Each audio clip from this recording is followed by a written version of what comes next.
Hey guys, how y'all doing today? This is D Durrell with D Durrell Life Solutions. I hope everybody is having an excellent day today. So today, I would like to focus on poor communication. I'm going to talk about poor communication as it involves the way you interact with people, day to day in relationships, workplace, family, whatever social environment that you operate in. Particularly on social media, you hear a lot about poor communication in relationships. And so I'm going to touch on that. And so I'm going to touch on the fact that what people think is good communication is not necessarily always good communication. And one of the biggest myths that I have seen or misunderstandings of communication is that people think that communicating, period, is a form of open communication or positive communication, and that's not always the case. And also, there's a misunderstanding of the fact that people think that situations in which a person is silent or refusing to speak doesn't necessarily mean that that's bad communication. And I can give you any examples of how reframing oneself from speaking can be positive. And I can also give you examples of a person just willfully communicating can also be poor communication. And so we're going to focus on communication. I'm going to talk about five or six or more forms of poor communication. I'm also going to talk about the causes, situations that lead to poor communication. And also in that, I will kind of detail and give some examples and clarity as it relates to positive communication. I would like you to understand, guys, that when we talk about communication, this is what we as human beings do on a day to day basis. And the biggest failure of any relationship, in most relationships, regardless of your interaction with a person, is the fact that there is some level of poor communication. Poor communication leads to misunderstanding, it leads to distrust, it leads to triggering certain emotions, it leads to you engaging in certain behaviors because of that communication. It leads to a lack of information, meaning the lack of being able to make effective decisions. Okay. Poor communication can also stem from just lying or trying to withhold information for whatever reasons. Okay, so there's a lot of layers that involve poor communication. So, the first form of poor communication that I'm going to talk about, first thing I'm going to talk about is passive or inadequate listening. And so we must understand that one of the most important forms of communication is actually listening, not talking. Listening and understanding. And so many times people want to be right. They want to get their point across. They want to be dominant in a conversation. They want to sway the person to submit to what they're saying or what they would like to uh, in the way in which they like to express themselves. And it could be a form of manipulation and controlling oneself, bullying one through communication. And so when you're not listening, when you're interrupting, when you're letting your thoughts just wander all over the place, and you're not trying to understand, you're not trying to basically process what a person is saying. You're just responding. That's poor communication. So passive and inadequate listening inability to listen. It's basically poor communication. And impulsive responding is not good or positive communication. And we all do it. We all engage in um, inadequate listening, passive listening. We all do it. Now, some do it more than others, and we want to minimize it. I'm guilty of it. Everybody is guilty of it. Particularly if you feel that, depending on the value or how you view and value the person that you are communicating with. Now, I kind of talked about a lack of clarity. A lack of clarity when you do not go into detail.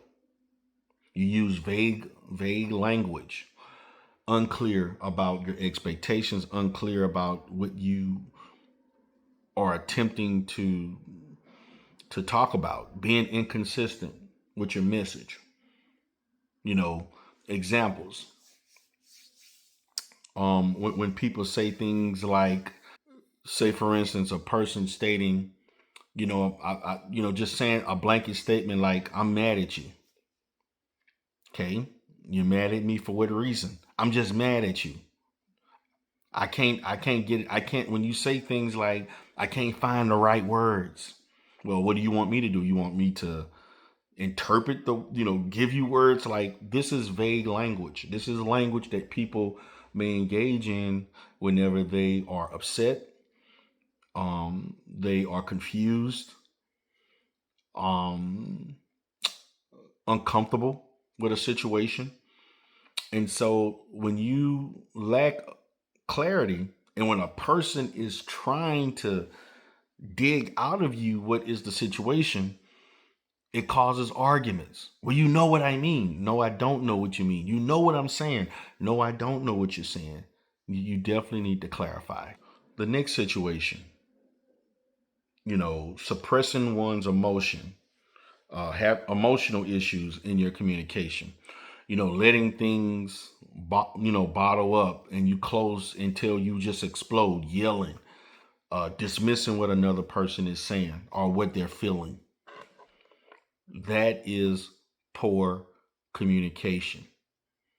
Holding in those thoughts and waiting for something to trigger you to explode, and when you explode, um, you express yourself in a, to me, very, very aggressive manner, very, very emotional manner.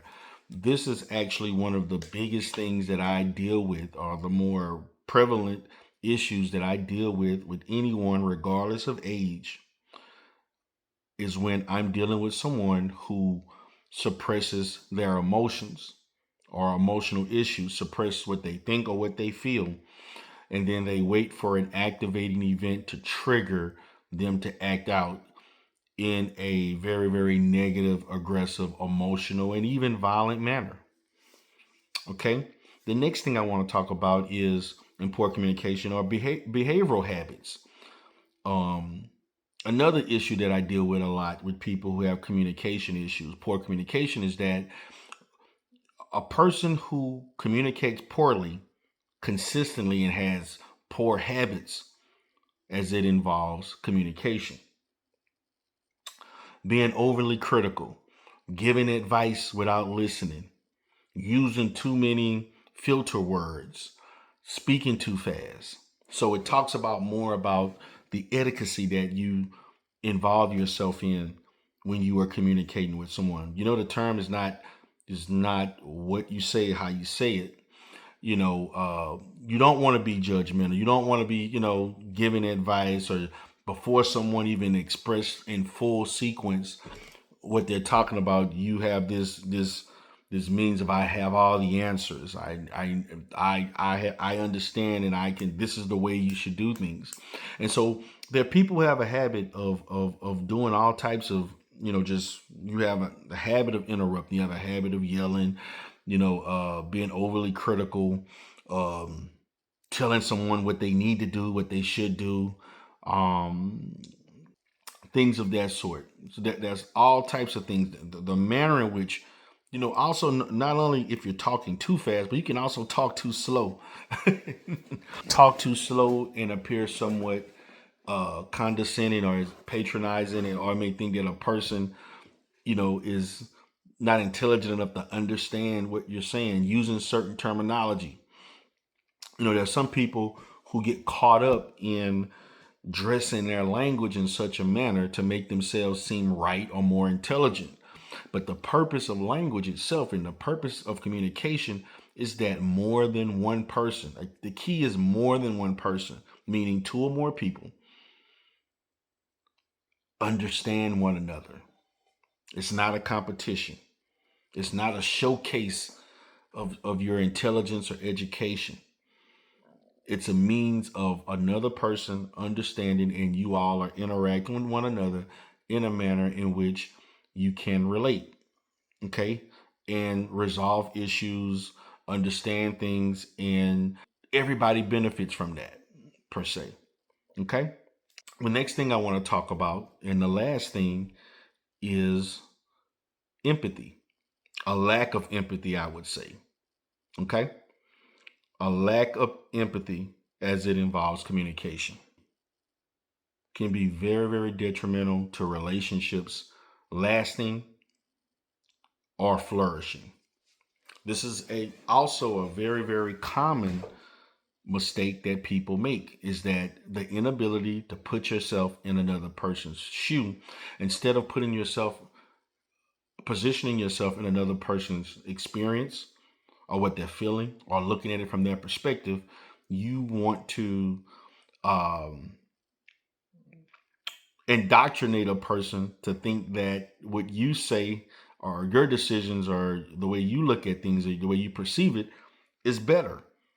Okay, it's superior. And so when you don't consider other people's feelings and their thoughts, when you don't consider other people's point of view, this leads to arguments. Everything that I've talked about, as we deal with passive, inadequate listening, we talk about avoiding, emotional issues, behavioral habits, lack of empathy. All of these things lead to arguments. Okay, and I'm also going to pivot to the last issue that I want to talk about is avoidance and disengagement. Now, I gave an example earlier of how disengagement can be positive when two people are not hearing each other and they're just exchanging words. But disengagement can also be a form of passiveness in which you just don't want to talk about it because you don't want to talk about it. You choose not to respond because um, for whatever reasons you no longer want to deal with the issue or you don't want to resolve the issue. Giving a person the silent treatment, shutting down completely.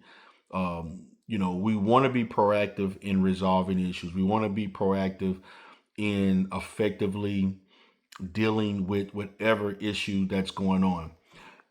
But I also want everybody to understand that in communication doesn't always have to be problem solving in nature. It doesn't always have to be the fact that we have an issue to resolve. And a lot of times when I'm dealing with people that are in relationships and that are, whether it's a family member or somebody's in a relationship or married, I notice that many of the long and drawn out conversations always have to have a problem that is involved. And I deal with this a lot with parent to child relationships. A lot of parents communicate with their children as a form of correction instead of having free flowing, natural conversations about, you know, tons of different things that go on throughout life that relates to yourself and to your child. You can talk about, your child dating. You can talk about your child, um, their strengths, their weaknesses. You could talk about their future. You can talk about things that you would like to assist them in doing. You could talk about recreational things. You could talk about vacations. You could talk about traveling. Um, you could talk about all types of funny things. You could talk about serious things. But particularly when I deal with children with their parents and the lack of communication or poor communication, it's always a it's problem orientated, meaning that there is a specific issue, there's a specific thing going on that makes it difficult to talk. The same thing in relationships. There are people who every time that they talk to one another, um it has to involve some issue that is not resolved. And all conversations um should not be in that manner. There can be some balance with that. So when interacting with a person, for whatever reasons that they are connected to your life, it's always equally as good to have a balance between things that need to be talked about and just things that you just want to talk about because it's just us interacting and socializing. um and it's recreational. It's we are social beings, and and far too often human beings, regardless of their connection to another person, we find ourselves communicating in a manner that is conflictual, or it's um problem a problem that is involving the reason that we should, not to say that we should not talk and communicate to resolve and alleviate certain things. I get that. But that should not always be the purpose of the communication. Now let's kind of talk about, as I end this video, let's talk about the causes of communication, poor communication. The causes of communication can deal with lack of clarity. It can deal with inadequate listening, um, you know, barriers, that can happen. Your distractions, noise, fear of conflict. There are people who just don't want to deal with conflicts. Lack of training, not knowing how to communicate effectively in different situations. Social etiquette, as I talked about, just not knowing how, when, and where to communicate. I'm gonna give you a good example. One of the biggest issues that a lot of people have in relationships is when they have a spouse or a person that they're dating or they're living with. Soon as they get home from work, that person that's at home, that's already there, wants to communicate about a ton of different things, and you're unable to come home and relax and at least debrief and get your mind off of work. And for some reason, a lot of arguments are started when somebody is coming home from work and the person that's there has 50 different things they want to talk about, and they want to lay all of these things on you at one time. This is a reality. This is what people do. Most people have been guilty of this. And again, as a therapist, I am mindful of these things as it involves communication. I am mindful that um, people are not perfect and they're going to make mistakes. Everybody makes mistakes, but what we want to do is work on identifying those mistakes, minimizing those mistakes, and maximize as much as you can to positive, effective, free flowing uh, related communication. So I hope you all enjoyed the video as I talked about poor communication. I talked about the signs of poor communication. I talked about the causes, and I talked about situations that I've dealt with in a clinical environment as it involves communication in itself. And everybody's different. Everybody is different. And the way we interpret things are differently. That could be cultural reasons we interpret things a certain way. That could be certain experiences from the past that affect how you interpret and assess things before you say things and communicate in a certain way. So guys, I hope you enjoyed the video. This is D. Durrell with D. Durrell Life Solutions. I hope you have an excellent day.